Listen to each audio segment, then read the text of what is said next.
vidéo. Donc dans cette vidéo je vais vous parler de mon cursus scolaire. Alors vous avez été tellement nombreux à me demander, à me poser plein de questions, etc.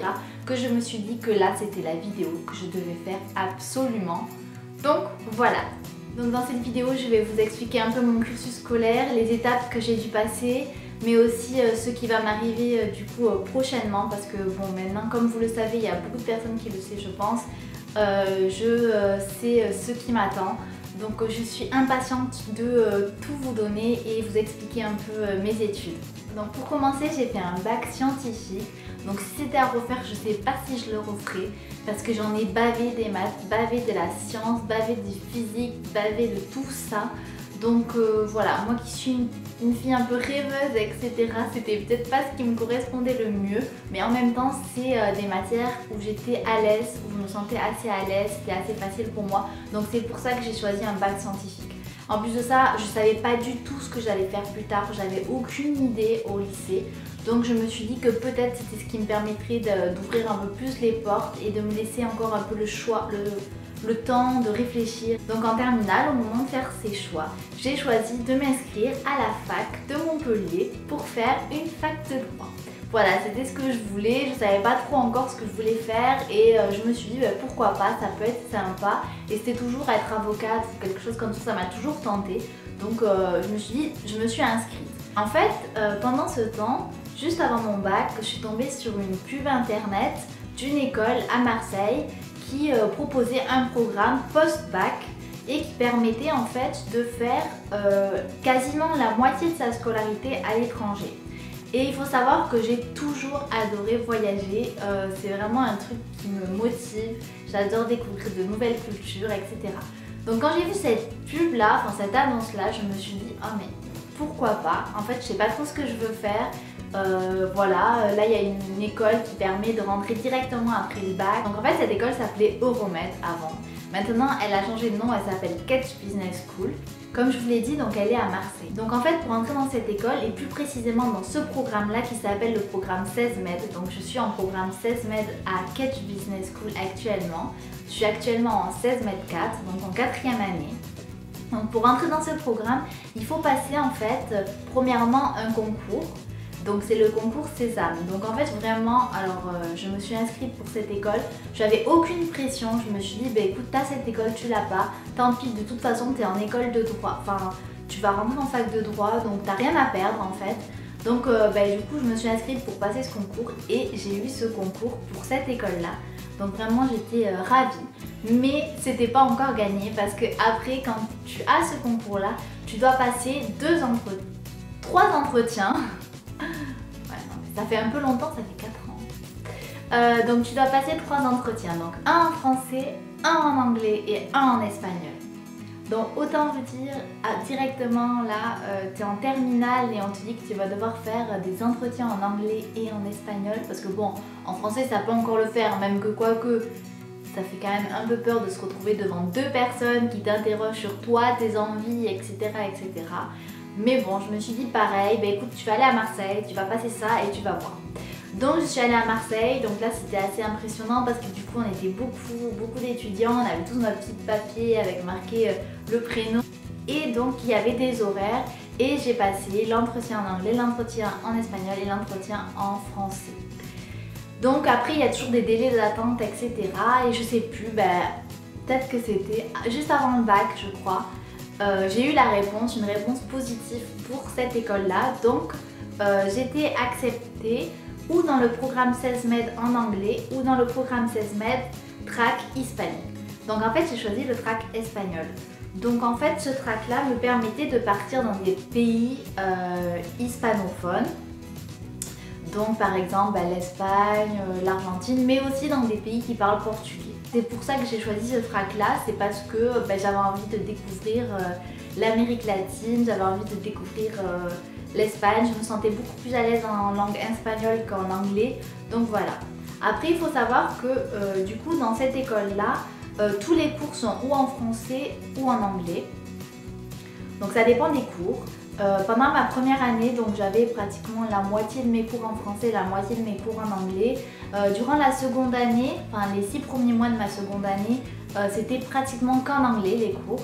Donc c'est sûr qu'il faut quand même un peu avoir des bonnes bases en anglais. Mais de toute façon, si déjà vous arrivez à passer les entretiens en anglais, il n'y a pas de raison que vous n'arriviez pas à suivre pendant les cours.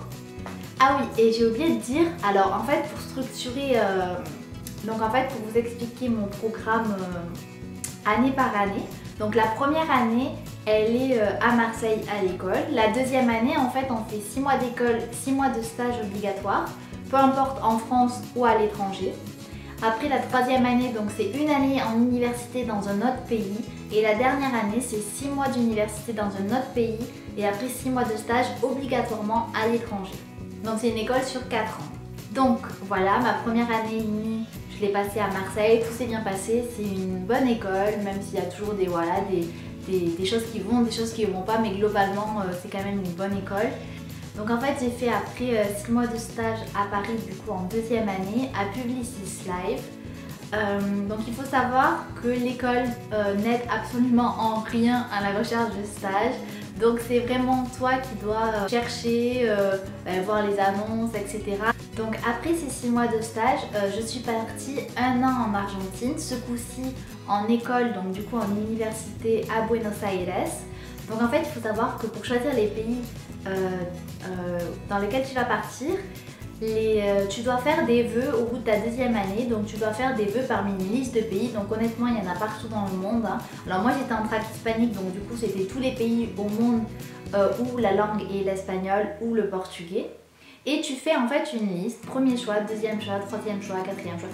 Tu peux mettre autant de choix que tu veux et même il est conseillé d'en mettre plein parce que sinon tu peux te retrouver sans rien. Donc voilà, tu as un peu chaud aux fesses quoi. Donc en fait, moi j'avais mis l'Argentine en premier, je crois que j'avais mis le Brésil peut-être en deuxième, le Chili en troisième, etc. etc. Ma mère arrive. J'étais au Chili quoi. Donc etc. etc. Donc en fait j'ai eu l'Argentine comme vous le savez, donc c'est en fonction des notes que l'on a. Donc quand on est bien classé parmi tous les étudiants, du coup on peut avoir notre premier choix. Si on est un peu moins bien placé, etc., ça descend. C'est pour ça qu'il faut avoir une grande liste parce qu'au cas où qu'on ne soit pas très bon, au final faut qu'on ait toujours un pays. Donc ensuite, donc après mon stage, je suis partie donc 1 an en Argentine. C'était une année assez incroyable, assez stressante. C'est quand même partir à l'étranger, c'est quand même assez dur. On n'arrive pas à imaginer en fait ce qu'on ressent quand on est à l'autre bout du monde. Ou même, je pense que même si on part pas très loin, c'est quand même toujours un grand changement de ne pas être dans son pays. Donc c'est vraiment un truc à peser et c'est pas ok, ça fait rêver, mais c'est quand même assez dur. Je pense que je parlerai de ça dans peut-être d'autres vidéos où j'expliquerai un peu plus mon parcours du coup à l'étranger. Là, je vais plus me concentrer sur mes études. Pendant ma troisième année du coup au programme 16 mètres que j'ai passé en Argentine, j'ai dû aussi faire des choix pour ma quatrième année. Donc là, ça s'est passé un peu différemment. C'est qu'on nous a appelés dans l'ordre de classement de chaque étudiant et à chaque fois, on proposait du coup le pays dans lequel on voulait aller. Là, le choix de pays était complètement différent parce qu'en fait, je n'étais pas obligée de partir dans un pays hispanophone. Donc en fait, c'est pour ça que j'ai choisi le Canada, j'ai choisi Montréal, exactement HEC Montréal. Voilà, donc j'ai été acceptée du coup à HEC Montréal. C'était une expérience mais incroyable, j'ai adoré ce pays, j'ai adoré l'université. En fait franchement le Canada je trouve que c'est incroyable et je le conseille à tout le monde. J'ai adoré mes 6 mois, donc j'y ai passé 6 mois parce que c'était 6 mois du coup en université. Et maintenant, c'était en ma quatrième année, donc c'était juste là avant décembre, j'ai passé 6 mois au Canada à Montréal. Et donc je suis rentrée en décembre pour fêter Noël avec ma famille, etc. Et j'ai aussi dû chercher pendant ce temps-là un stage, parce que je dois faire un stage obligatoire de 6 mois à l'étranger. Donc comme pour le premier stage, rien n'est pris par l'école, il faut chercher, se débrouiller tout seul. Il faut aussi, j'ai beaucoup de questions au sujet des prix des billets, du logement, etc. quand on part à l'étranger, etc. L'école ne prend en charge rien du tout, même quand je suis partie en Argentine, c'était moi qui devais me débrouiller pour me loger, pour acheter mon billet, sur place, etc. Donc ça rajoute encore plus un stress parce que du coup on a la pression, on doit trouver un logement dans un nouveau pays, on parle pas très bien l'espagnol, etc. Donc c'était assez compliqué. Au Canada c'était compliqué mais c'était beaucoup moins parce que ça parlait français, donc j'arrivais un peu plus à me débrouiller, c'était plus facile de trouver le logement. Et pareil pour le stage là, je viens d'avoir ma réponse il y a quelques jours, donc je vais partir normalement, la semaine prochaine au Laos pour un stage de 6 mois. Donc c'est pareil, je vais devoir trouver mon logement, je vais devoir acheter mon billet, je suis en train de regarder actuellement, etc. Donc je vais partir 6 mois au Laos en stage. Donc j'ai un stage dans le marketing et la communication digitale. Donc c'est vraiment un truc que j'aime beaucoup. Actuellement déjà avec tout ce qui est Instagram, YouTube, c'est un peu du marketing et de la communication digitale. Donc ça va être un peu... ça va un peu continuer dans ce que j'aime. Il faut savoir que pendant mes 2 années à l'étranger, donc c'est moi qui ai choisi mes cours, j'ai pu faire vraiment ce que je souhaitais. En gros, j'avais une liste de cours mais je pouvais vraiment les choisir. Alors que mon 1 an et demi à Marseille, c'était des cours de tronc commun. En fait, j'étais obligée de les faire. Donc j'ai eu par exemple de la finance, de la compta, du marketing, de la géopolitique, du droit, etc., etc. Pendant mes 2 années à l'étranger, du coup, je me suis plus spécifiée dans le marketing parce que c'est ce qui me plaît. Donc j'ai fait du comportement du consommateur, du e-business, du e-marketing, du marketing des affaires culturelles, etc., etc., etc. Je ne m'en souviens plus de tout, mais bon. Donc voilà, donc c'est ça qui est pas mal, c'est agréable de pouvoir choisir ses cours et de ne pas avoir des cours qui ne nous plaisent pas. Parce que c'est vrai que pendant les 1 an et demi à Marseille, j'avais de la compta, de la finance, c'est pas ce qui me passionne, mais j'étais vraiment obligée de le faire et c'était pour ça, j'étais obligée de les valider comme mes autres cours de marketing qui me plaisaient mieux. Mais donc voilà, donc ça je trouve que c'était important de le préciser. Et après mon 6 mois de stage là du coup au Laos, donc je vais être diplômée de mon école de commerce, donc je vais être diplômée en bac plus 4, en master 1 si ça parle un peu plus peut-être. Donc je compte faire mon master 2, donc je ne compte pas faire mon master 2 à Catch Business School, même s'ils en proposent un, j'aimerais bien en faire un dans une autre école. Passer des concours et peut-être dans une école parisienne, je sais pas, pour l'instant c'est pas encore d'actualité. Après ce stage là je souhaite vraiment passer une année où je vais j'espère voyager encore et découvrir d'autres pays, d'autres langues, etc.